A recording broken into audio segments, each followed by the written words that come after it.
قوم لوط کو دردناک عذاب۔ نبی لوط علیہ السلام کی قوم لوط کو دردناک عذاب، وہ جگہ جسے آج ڈیڈ سی کے نام سے بھی جانا جاتا ہے۔ عزیز دوستو، اللہ تعالیٰ نے انسانوں اور جانوروں کو جوڑوں میں پیدا کیا، جیسے نر اور مادہ۔ انسانوں میں مرد اور عورت بنائے تاکہ وہ دونوں ایک دوسرے کو جائز طریقے سے خوشی دے سکے۔ لوط علیہ السلام ابراہیم علیہ السلام کے زمانے کے نبی تھے۔ آپ ابراہیم علیہ السلام کے بھتیجے تھے۔ آپ کو اللہ تعالیٰ نے ایک ایسی قوم کی طرف بھیجا جو فلسطین، بیت المقدس یا جوردان کے آس پاس بسی ہوئی تھی، جسے سدوم بھی کہا جاتا ہے۔ یہ سرزمین سرسبز اور شاداب تھی اور یہاں پر ہر طرح کا اناج، غلہ اور پھلوں کی کثرت تھی۔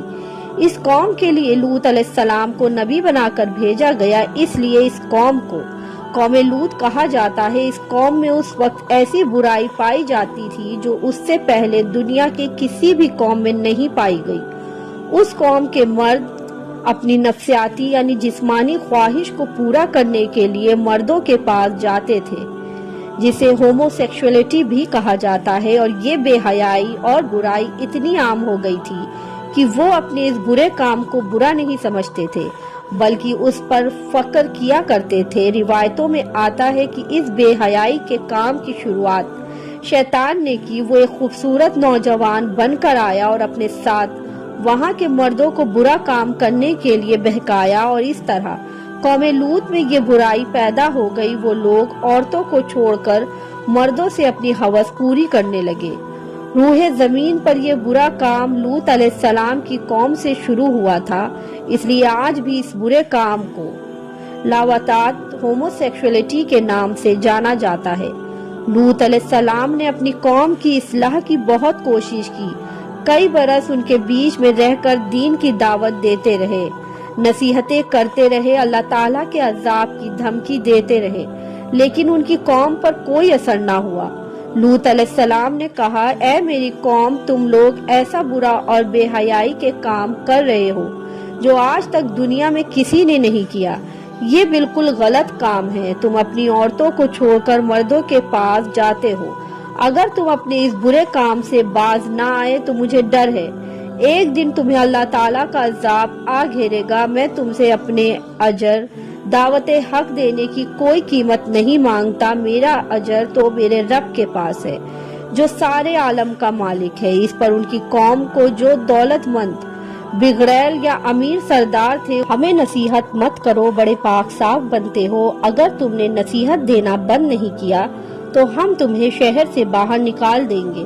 لوط علیہ السلام کی نصیحتوں کا جب ان کی قوم پر اثر نہ ہوا سوائے تھوڑے سے لوگوں کے جو ایمان لے آئے، تو لوط علیہ السلام نے اللہ تعالیٰ کی بارگاہ میں دعا کی، اے میرے رب، میں نے اپنی قوم کے دن رات تبلیغ کی اور انہیں تیرے عذاب سے ڈرایا، لیکن وہ اپنے کفر میں اور آگے بڑھ گئے ہیں۔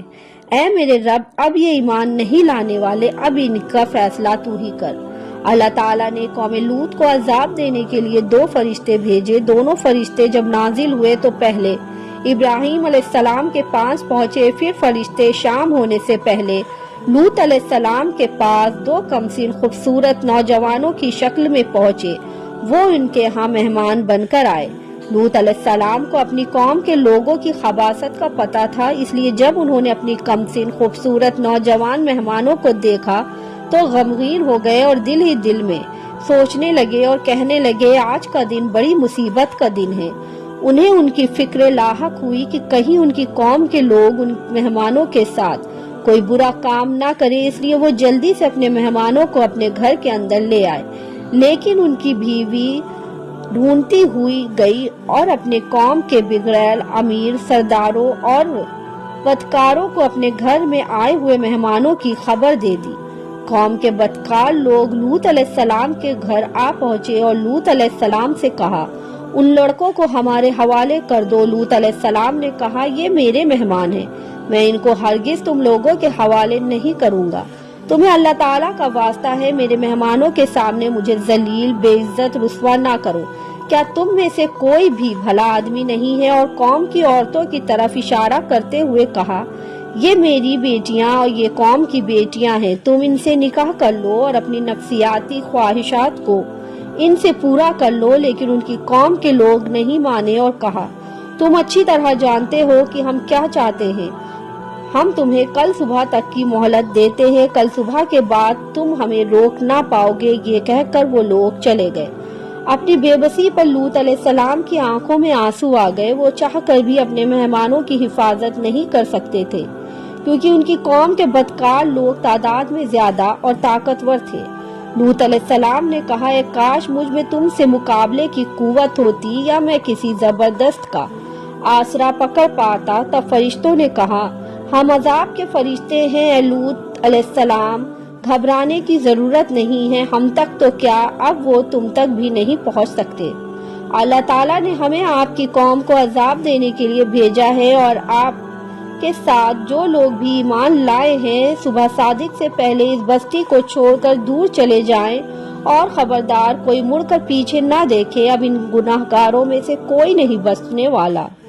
لوط علیہ السلام اور جو لوگ ان کے ساتھ ایمان لائے تھے صبح ہونے سے پہلے بستی چھوڑ کر دور جا چکے تھے، صرف لوط علیہ السلام کی بیوی پیچھے رہ گئی کیونکہ وہ بھی کافر تھی۔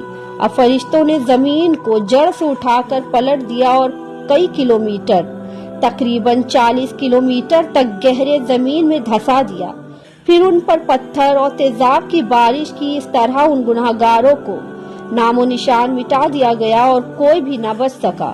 عذاب کی جگہ ڈیڈ سی کے نام سے آج بھی موجود ہے، جہاں عذاب ہوا تھا وہ جگہ آج بھی موجود ہے، اسے ڈیڈ سی یا مرا ہوا سمندر یا مرود ساگر، بحر مردار یا بحر لوط کے نام سے جانا جاتا ہے، اور آج بھی اس پر جو عذاب ہوا تھا اس کی وجہ سے اس سمندر میں مچھلیاں تو کیا کوئی کیڑا مکوڑا بھی نہیں پیدا ہوتا، اور اس کا پانی اتنا نمکین ہے کہ اس کو منہ سے لگا لو تو الٹی ہو جائے۔ گناہوں اور نافرمانوں کو اللہ تعالیٰ اس طرح عذاب دیتے ہیں، زندگی میں بھی اور مرنے کے بعد بھی، لیکن افسوس کی بات ہے کہ انسان ایسی باتوں سے کوئی سبق نہیں لیتا۔